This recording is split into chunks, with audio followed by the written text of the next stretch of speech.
మొదటి అధ్యాయం. యూదా రాజైన ఉజ్జియా దినములలోను ఇశ్రాయేలు రాజుకు యెహోయాషు కుమారుడైన యరొబాము దినములలోను భూకంపము కలుగుటకు 2 సంవత్సరముల ముందు ఇశ్రాయేలును గూర్చి తెకోవలోని పశువుల కాపరులలో ఆమోసునకు కనబడిన దర్శన వివరము. అతడు ప్రకటించినదేమనగా, యెహోవా సీయోనులో నుండి గర్జించుచున్నాడు, యెరూషలేములో నుండి తన స్వరము వినబడజేయుచున్నాడు.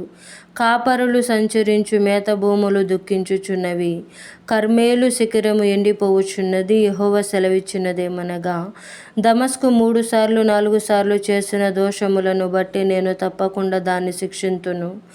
ఏలయనగా దాని జనులు పంట దుల్లగొట్టు ఇనుప పనిముట్లతో గిలాదును నూర్చిరి. నేను హజాయేలు మందిరములో అగ్ని వేసెదను, అది బెన్హదదు యొక్క నగరులను దహించి వేయును. దమస్కు యొక్క అడ్డగడియలను విరచెదను, అవెను లోయలోనున్న నివాసులను నిర్మూలము చేతును. బెతదేనులో ఉండకుండా రాజదండము వహించిన వానిని నిర్మూలము చేతును. సిరియనులు చెరపట్టబడి కీరు దేశమునకు కొనిపోబడుదురని యెహోవా సెలవిచ్చుచున్నాడు.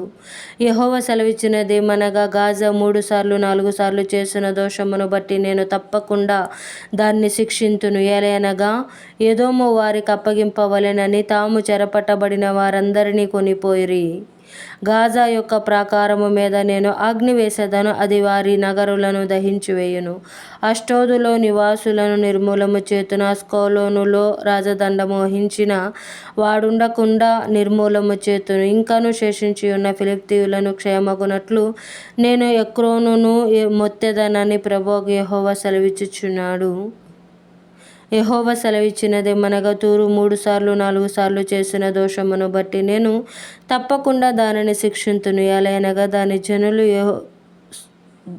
దాని జనులు సహోదర నిబంధనను జ్ఞాపకమునకు తెచ్చుకొనక పట్టబడిన వారినందరినీ ఎదోమీయులకు అప్పగించిరి. నేను తూరు ప్రాకారముల మీద అగ్ని వేసెదను, అది దాని నగరులను దహించివేయును. యెహోవా సెలవిచ్చినదేమనగా, ఎదోము 3 సార్లు 4 సార్లు చేసిన దోషమును బట్టి నేను తప్పకుండా వానిని శిక్షింతును. ఏలయనగా వాడు కనికరము చాలించుకొని ఖడ్గము పట్టుకొని ఎడతెగని కోపముతో తనకు సహోదరులగు వారిని మానక చీల్చుచూ వచ్చెను.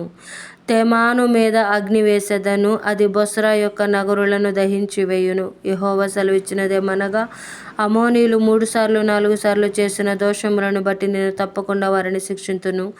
ఏలయనగా తమ సరిహద్దులను మరి విశాలము చేయదలచి గిలాదులోని గర్భిణీ స్త్రీల కడుపులను చీల్చిరి. రబ్బా యొక్క ప్రాకారము మీద నేను అగ్ని రాజబెట్టెదను, రణకేకలతోనూ సుడిగాలి వీచునప్పుడు కలుగు ప్రళయము వలెను అది దాని నగరుల మీదకి వచ్చి వాటిని దహించివేయును. వారి రాజును అతని అధిపతులను అందరును చెరలోనికి కొనిపోబడుదురని యెహోవా సెలవిచ్చుచున్నాడు.